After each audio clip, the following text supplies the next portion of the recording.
नमस्कार। आप सभी का स्वागत है किस्से और कहानियों में। आज मैं आपके लिए लेकर आई हूँ कुंभ का महत्व और कथा। अभी कुंभ का मेला चल रहा है, इसलिए मैंने सोचा कि चलो क्यों ना इसका महत्व और कथा सुनाई जाए। कुंभ का मेला हिंदू धर्म का एक महत्वपूर्ण पर्व है, जिसमें करोड़ों श्रद्धालु कुंभ पर्व स्थल हरिद्वार, प्रयाग, उज्जैन और नासिक में स्नान करते हैं।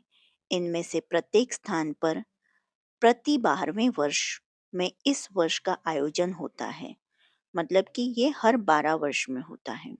मेला प्रत्येक 3 वर्षों के बाद नासिक, इलाहाबाद, उज्जैन और हरिद्वार में बारी बारी से मनाया जाता है। इलाहाबाद में संगम के तट पर होने वाला आयोजन सबसे भव्य और पवित्र माना जाता है। इस मेले में करोड़ों की संख्या में श्रद्धालु सम्मिलित होते हैं। ऐसी मान्यता है कि संगम के पवित्र जल में स्नान करने से आत्मा शुद्ध हो जाती है। चलिए इसकी कहानी कहते हैं। एक बार इंद्र देवता ने महर्षि दुर्वासा को रास्ते में मिलने पर जब प्रणाम किया तो दुर्वासा जी ने प्रसन्न होकर उन्हें अपनी माला दी। लेकिन इंद्र ने उस माला का आदर न कर अपने ऐरावत हाथी के मस्तक पर डाल दिया, जिसने माला को सूंड से घसीटकर पैरों से कुचल डाला। इस पर दुर्वासा जी ने क्रोधित होकर इंद्र को श्री विहीन होने का शाप दिया। इस घटना के बाद इंद्र घबराए हुए ब्रह्मा जी के पास गए। ब्रह्मा जी ने इंद्रलोक को लेकर भगवान विष्णु के पास गए और उनसे इंद्र की रक्षा करने की प्रार्थना की। भगवान ने कहा कि इस समय असुरों का आतंक है, इसलिए उनसे संधि कर लो और देवता और असुर दोनों मिलकर समुद्र मंथन कर अमृत निकालो।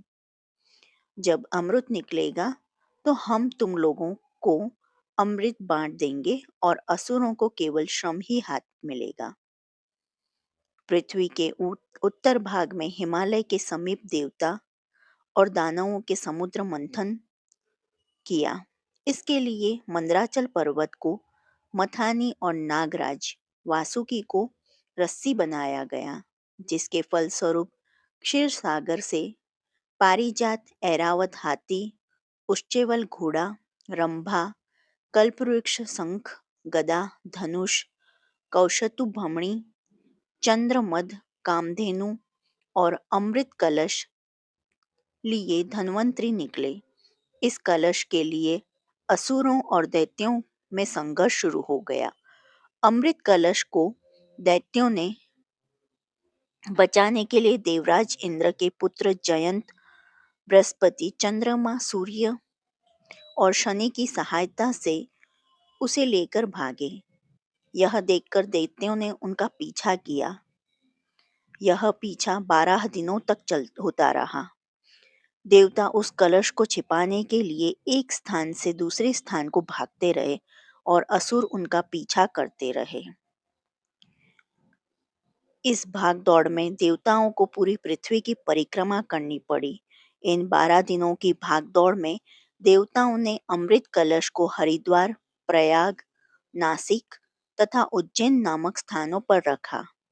इन चारों स्थानों में रखे गए कलश में अमृत की कुछ बूंदें छलक पड़ी। अंत में कलह को शांत करने के लिए समझौता हुआ।